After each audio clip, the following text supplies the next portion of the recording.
Bismillahirrahmanirrahim. Assalamualaikum warahmatullahi wabarakatuh. Alhamdulillahi hamdan katsiran tayyiban mubarakan fih kama yuhibbu rabbuna wa yardah.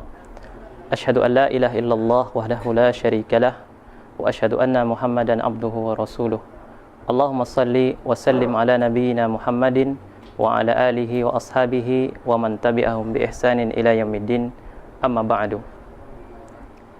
Pemirsa yang rahmati Allah Subhanahu wa taala, perkara-perkara gaib merupakan perkara-perkara yang dirahasiakan oleh Allah Subhanahu wa taala. Allah Subhanahu wa taala menjadikan perkara gaib khusus hanya diketahui oleh dirinya. Tidak ada satu orang pun dari makhluk Allah Subhanahu wa taala yang mengetahui tentang ilmu kegaiban ini tadi.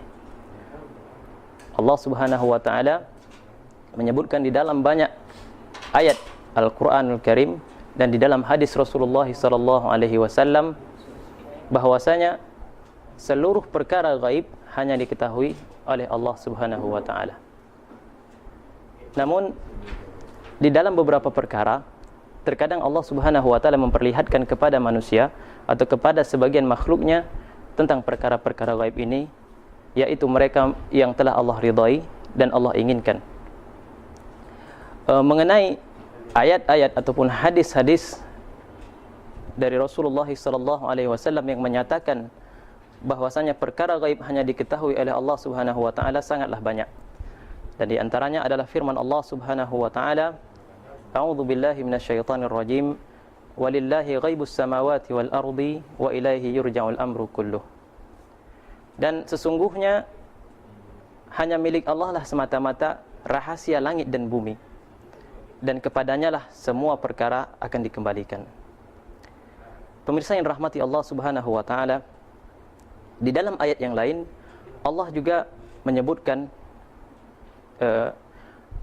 sebagaimana firman-Nya, Faqul innamal ghaibu lillah fantadhiru inni ma'akum minal muntadhirin. Maka katakanlah wahai Muhammad, ya, ayat ini diserukan kepada Muhammad sallallahu alaihi wasallam. Maka katakanlah wahai Muhammad bahwasanya semua perkara gaib itu hanya diketahui oleh Allah Subhanahu wa taala. Maka tunggu sajalah sampai kedatangan tiba, dan aku sesungguhnya bersama kalian termasuk orang-orang yang menunggu. Kemudian mengenai perkara gaib ini juga Allah Subhanahu wa taala telah menyinggungnya di dalam surah Al-Kahfi. Allah menceritakan bagaimana seberapa lama orang-orang Ashabul Kahfi di dalam guanya. Allah katakan, Qulillahu a'lam bima labithu lahu ghaibus samawati wal ardi. Katakanlah bahwasanya hanya Allah lah satu-satunya yang lebih mengetahui berapa lama mereka tinggal di dalam gua itu. Dan sesungguhnya milik Allah lah rahasia langit dan bumi. Hadirin yang dirahmati Allah Subhanahu wa taala, Allah juga mengatakan di dalam Al-Qur'an bahwasanya Allah tidak akan memperlihatkan perkara-perkara gaib kepada siapapun. Allah katakan, "Wa ma kana Allahu liyutli'akum 'alal ghaibi." Sesungguhnya Allah Subhanahu wa taala sekali-kali tidak akan memperlihatkan kepada kalian perkara-perkara yang gaib. Allah di dalam ayat yang lain mengatakan, "Qul la aqulu lakum 'indi khazainullah wa la a'lamul ghaiba." Katakanlah wahai Muhammad, sesungguhnya aku tidak mengatakan kepada kalian bahwasanya aku memiliki perbendaharaan Allah Subhanahu wa taala, dan aku tidak mengetahui perkara gaib. Al-Imam At-Tabrani ketika menafsirkan ayat ini mengatakan, katakanlah wahai Muhammad kepada orang-orang yang mengingkari kenabianmu bahwasanya aku tidak mengatakan kepada kalian bahwasanya aku adalah Tuhan semesta alam, karena aku tidak mengetahui perkara-perkara atau perbendaharaan langit dan bumi, sehingga aku tidak mengetahui perkara-perkara gaib dan perkara-perkara yang tersembunyi. Dan sesungguhnya yang mengetahui perkara yang berhak menjadi Tuhan adalah zat yang mengetahui segala sesuatu yang di langit dan di bumi. Itulah zat yang berhak untuk menjadi Tuhan.